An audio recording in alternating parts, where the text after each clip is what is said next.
প্রথম tips and ট্রিক্সটা করার জন্য তোমরা এখানে চলে আসবা। এই ঘরটার মধ্যে এসে তোমাদের ইন্টারনেটটা অফ করে দিবা। তোমাদের যে কোনো গাড়ি হলে কিন্তু টিপস এন্ড ট্রিক্সটা করতে পারবা। যখন তোমাদের নেট একদম 99 হয়ে যাবে তখন তোমরা কি করবা, এন থেকে সিধা গাড়িতে নিয়ে একদম ফুল স্পিডে যেতে থাকবা।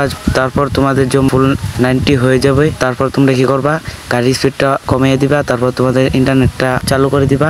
গাড়ির স্পিডটা একদম কমিয়ে দিবা, হালকা হালকা যেন তো হয়, না হলে কিন্তু এই ঘরের ভিতরে দিয়ে বের হয়ে যাবে। এই জন্য হালকা হালকা করার পর তোমাদের যে সময় নেটটা আসবে তখনই দেখবা তোমরা ঘরের ভিতরে ঢুকে গিয়েছো। শুধু এই ঘরের ভিতরে না, তোমরা এই ঘরের ভিতরে কিভাবে মাটির তলে যেতে পারবা ওটাও দেখাবো। এই যে দেখো, বলতে বলতে কিন্তু আমি ঘরের ভিতরে চলে আসলাম। ঘরের ভিতরে আসার পর তোমরা কি করবা, গেমটাকে মিনিমাইজ করে ফেলবা। করার পর আবার গেমের ভিতরে আসবা। আসার পর তখনই দেখবা তোমরা মাটির ভিতরে চলে আসছো। ক্যারেক্টারটা অন করে ফেলবার সাথে সাথে তাহলে দেখবা তোমরা মাটির তলে চলে আসছো। দ্বিতীয় টিপস এন্ড ট্রিক্সটা করার জন্য তোমরা পরবর্তী ম্যাপের ফ্যাক্টরিতে চলে আসবা। চলে আসার পর তোমরা সেন্টনি ক্যারেক্টারটা এখানে বসিয়ে গোলটা সেট আপ করে দিবা।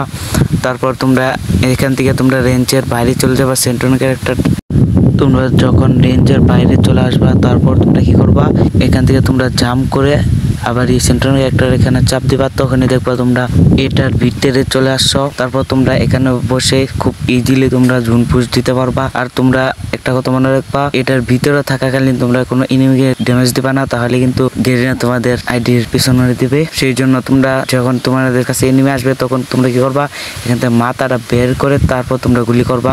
তাহলে তোমাদের আইডির ব্ল্যাক লিস্ট হওয়ার কোনো ভয় থাকবে না। সেই জন্য তোমরা এখানে বসে কিন্তু তোমাদের যদি জুন পরে এখানে, তাহলে তোমরা কিন্তু এখান থেকে বসে জুন পুশ দিতে পারবা। আর তোমাদের জুন পড়লে তোমরা এখানে জুন পুশ দিতে পারবা। আর তোমাদের টিমমেট যদি মরে যায় তাহলে তোমরা এখান থেকে রিভাইভ দিতে পারবা। কিন্তু এখানে বসে কিন্তু তোমরা এনিমির ড্যামেজ দিবা না, তাহলে কিন্তু তোমাদের আইডি ব্ল্যাক লিস্টে চলে যেতে পারে। সেই জন্য তোমরা মাথা বের করে তারপর গুলি করবা। তোমাদের বাইর হওয়ার জন্য তোমরা এখানে চলে আসবা। এখানে চলে আসার পর তোমরা তোমাদের সেন্টুনো ক্যারেক্টারটা অন করে দিবা। তাহলে তোমরা এখান থেকে তোমরা খুব ইজিলি চলে আসবা। এখান থেকে তোমাদের টিমমেট রিভাইভ দিতে পারবা। এই যে এই ভেন্টিলেশন থেকে তোমরা তোমাদের টিমমেটকে রিভাইভ দিতে পারবা।